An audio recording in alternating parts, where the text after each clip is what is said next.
Assalamualaikum warahmatullahi wabarakatuh. Salam sejahtera. Hari ini saya nak bincangkan satu topik yang saya telah tekankan selama saya kira berpuluh tahun dalam ceramah-ceramah saya. Dan sebelum itu saya ingin mengatakan bahawa nama saya ialah Arifin Mansor. Topik yang saya nak bincang ialah ukur pengurusan anda. Ya, kita patutnya lebih kuantitatif dalam segala tindak tanduk kita dalam pengurusan, perniagaan atau apa bentuk pengurusan yang kita lakukan. Saya kira ramai di antara kita mengurus dan menjalankan perniagaan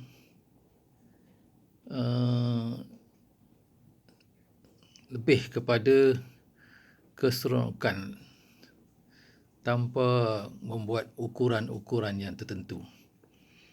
Dan dalam 10 atau 15 tahun yang lalu, kita telah diperkenalkan satu konsep yang dinamakan balance scorecard, iaitu satu konsep pengurusan yang sekarang telah diamalkan oleh syarikat-syarikat besar, bukan saja di antara dunia, bahkan di Malaysia pun. Saya kira kebanyakan GLCs kita telah mengamalkan apa yang dinamakan balance scorecard. Dan apabila kita bercakap tentang balance scorecard, kita juga teringat kepada KPI, Key Performance Indicators. Dan semua orang belajar tentang bagaimana nak menggunakan KPI dalam pengurusan masing-masing. Dan tetapi hingga ke hari ini, saya masih melihat bahawa pengurusan Malaysia masih lagi berbentuk sajak kabur. Lebih tidak menentu dan kebanyakannya tidak diukur dan tidak dirancangkan dengan ukuran. Dan ini sudah pasti menjejaskan prestasi ataupun outcome pada segala bentuk pengurusan yang kita lakukan. Dan dengan kegagalan mengurus perniagaan kita ataupun projek kita dengan lebih kuantitatif, maka terjadilah kebocoran, kecurian dan salah laku tanpa dapat dikesan. Jadi satu daripada kebaikan ukuran ini, kita dapat meningkatkan prestasi, kita dapat meningkatkan kawalan, dan kemudian kita dapat merangka apakah impak keputusan yang dapat kita hasilkan setelah dilaksanakan. We are more outcome oriented rather than input ataupun process oriented. Nah, ini penting sebab dalam setiap pengurusan kita berharapkan bahawa ia mencapai sesuatu matlamat, sesuatu objektif. Dan jika objektif ni tidak tercapai, maka segala tindak tanduk kita dalam itu akan membazirkan saja. Dan pembaziran ini mungkin boleh tinggi. Dan kita lihat di negara dalam dunia ni, kita lihat kalau pengurusannya cekap, bijak, berstrategik. Contohnya seperti Singapura, ya, negara yang lebih kurang sama tahap dia dengan Malaysia 60 tahun lalu. Tapi sekarang Singapura menjadi ekonomi yang ke-6 terbaik di dunia. Mengapa ini berlaku? Sebab mereka tahu ke arah mana matlamat yang mereka nak capai dan segala urusannya berbentuk precision, ketepatan. It is very precise decision and they know what it is time to do. Dan dengan kita tidak lagi dalam dunia sajak, pantun dan seloka.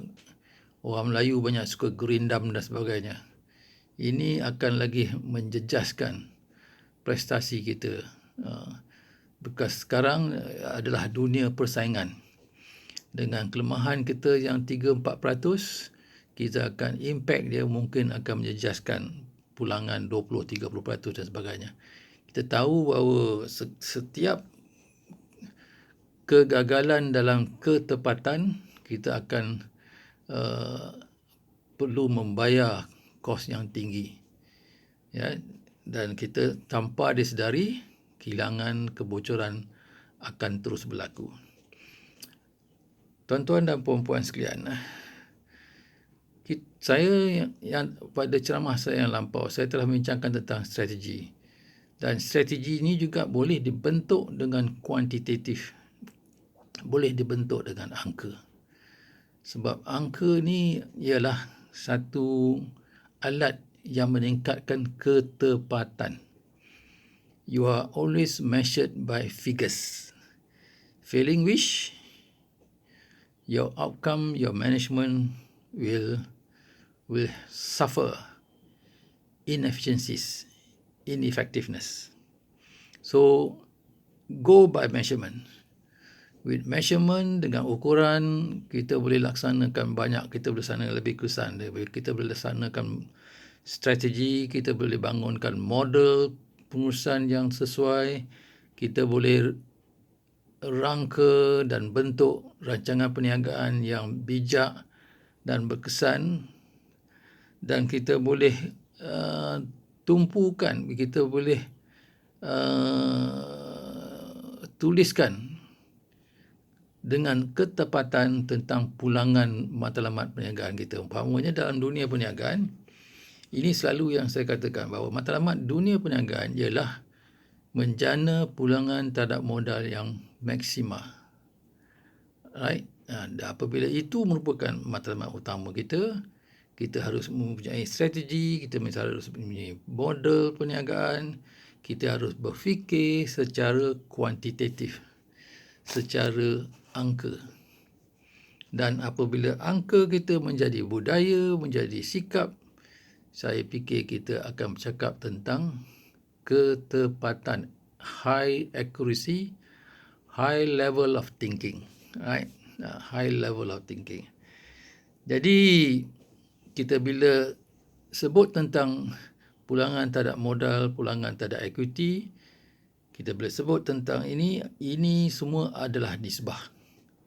Nisbah adalah ukuran prestasi, iaitu output divided by input. Jadi kita perhatikan bila kita bercakap tentang kuantitatif, kita boleh lanjutkan kuantitatif kita, pendekatan kuantitatif kita kepada satu konsep yang dinamakan performance ataupun prestasi.